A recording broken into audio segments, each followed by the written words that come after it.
Казвам се Петър Златев от България. Работя в област Сливен, землището на село Крушаре.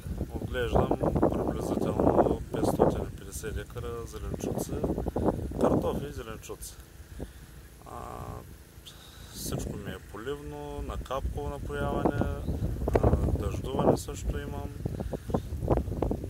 Технологията на отглеждане на зеленчуците, както е по книгите, нали? Запасно торене с гранула, МПК, вегетационно ториме през капковата инсталация с кристални торове и азот и литовит.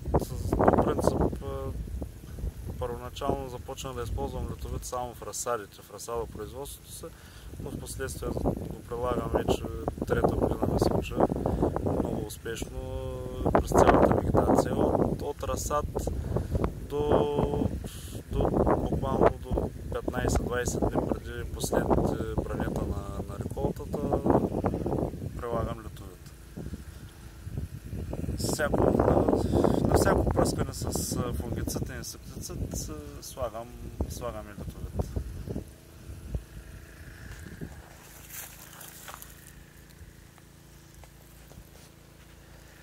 Точно така правим. Пак е относително, зависи каква ще е годината, но примерно в тази година времето беше като цяло лято се беше много сухо и благодарение на литовита и на някои други подобни биостимулатори почти не съм ползвал фунгициди.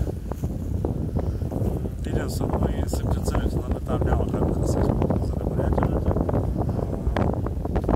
В такива по-леки години, като климатични условия, нали, когато няма условия за гъбни и бактериални болести, спокойно с продукти като литовита се минава растителната защита. Наистина е така, фунгициди почти не съм ползвал.